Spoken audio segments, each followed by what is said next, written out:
Hello guys, welcome back. In today's Microsoft Excel tutorials video, we are going to see that how using the Excel VBA, once we have created a workbook, then what operations we can perform on it afterwards. That is, how can we open a workbook in Microsoft Excel, and after that performing some changes, how can we save it or how can we close the workbook. So in the previous video we learned about how to create a workbook, and after its creation we saved it at a place with a custom name. So if you have remembered, then macro created was the name of the workbook which we created and saved it. So I'm in currently this workbook only, which is the same workbook which we created using the VB code. Okay, so now what we're going to do is actually open a workbook using the Visual Basic Code or the VBA editor. So let's see what we need to do. First of all is press Alt F11 from our keyboard to bring up this VBA editor. In this VBA editor, go to the insert menu to insert a new module. Now this module we can just rename it as we are performing operations on workbook, so op workbook is going to be our name of the module, and let's just create a sub procedure. Op workbook is the name of a sub procedure as well. Open and close the parenthesis, and this is a sub procedure that we have got. Inside it you need to write the code. Okay, so first of all what do we need to write is the code to open a workbook. So to open a workbook we first need to access the workbooks function. Okay, workbooks function we all know is the plural of the workbook which is used to access a particular workbook. Then you need to provide a dot operator. Then you can see that there are these various options available, and from this options you can just select this open option. Now once you selected open, you need to provide the name of the workbook which you want to open. Okay, so just put a space, and again you can see that there are all these things present in front of you, which means that all these options or all these parameters are possible whose value you can provide. So you can provide value of any of the parameters that you want, but to provide the value you first need to specify the name of the parameter. To specify the name of the parameter, you can just cross check the name from the list of the options given, like I want to specify the file name.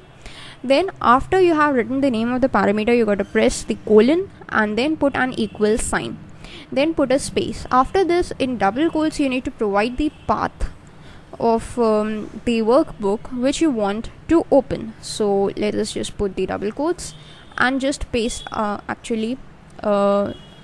let's just search for the path. So we come to our Excel, go to file and open, and from here you can just go to browse, and in this browse you can just copy this path.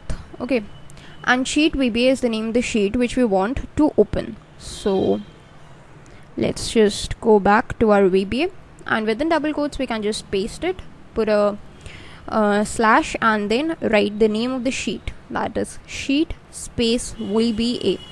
So this is the name of the file which we want to open.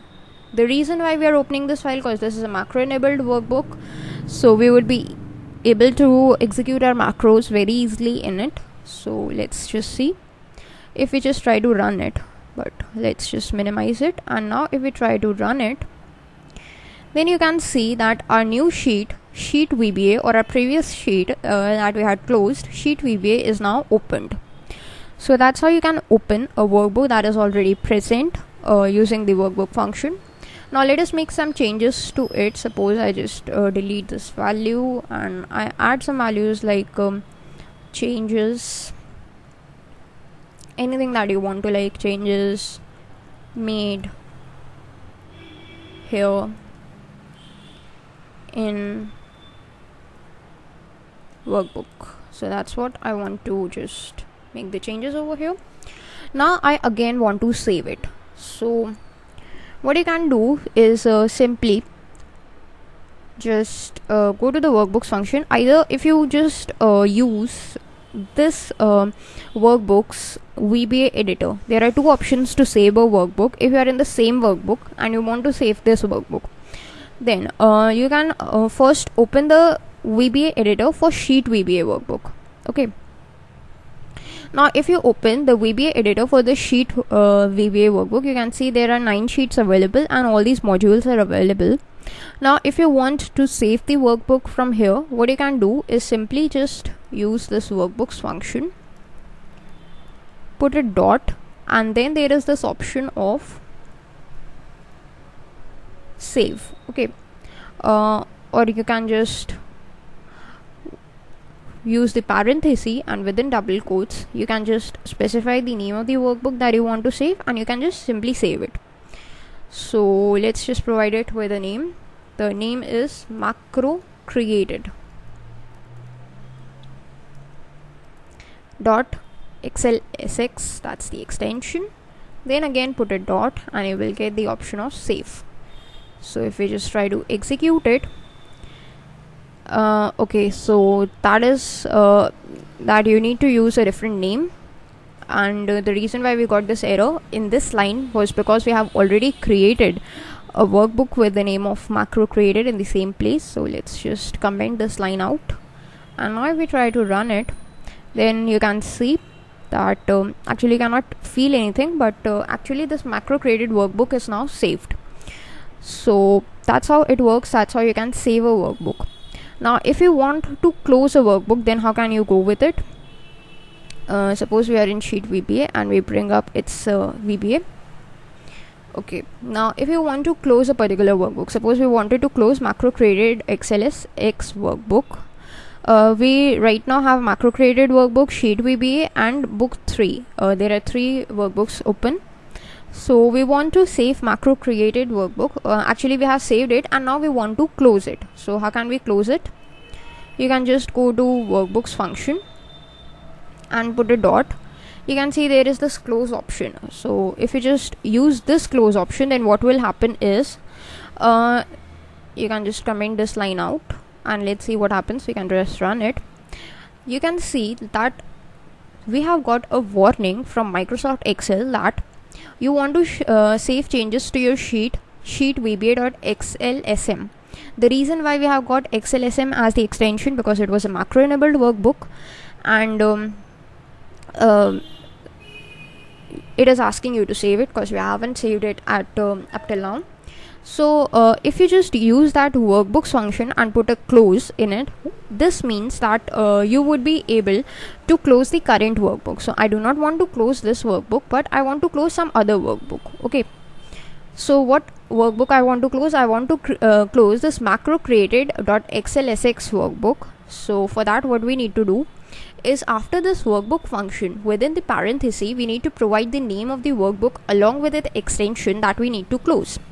I want to close this macro created, that's the name of my workbook, and provide its extension. And what operation do I need to perform? I need to close it. Okay, so just close, and when you run it, then you can see nothing happens. But if you open this up, then we have got sheet VBA, we have got book 3, but our macro enabled workbook, that was actually the macro created workbook, that was the name of the workbook, is now been closed. So that's how you can close the workbook. But if you want to save the particular workbook, that is, we are in sheet VBA, and now if we want to save the sheet VBA named workbook, then how can you go with it? We know how to close this workbook. So before closing, we need to save it. So for that, workbooks, within the parenthesis you need to specify the name, because if you just go with workbooks and put a dot, then there is no option of saving it. So you need to provide it with a name, and the name of our actually workbook is sheet VBA .XLSM. That's the name along with the extension. Then put a dot and use the save option, and then we can just close it using workbooks dot close. Or alternatively, you can provide like workbooks within the parenthesis. You can provide the full name like sheet space VBA dot XLSM, and then you can just close it, or simply you can just directly close it. So if you just try to execute it using the F8 function, first of all it is saved, and then if you just try to close it, then yes, it's closed. You can just check it, like book 3 is now only open along with this VBA editor, which is now for book 3. Okay, so if you want to check it, you can go to the file and open our sheet VBA. Then once the sheet VBA is open, you can see whatever changes we made over there are now present. So that's how you can open, close and save the workbooks in Microsoft Excel using the VBA code. That's all for the video.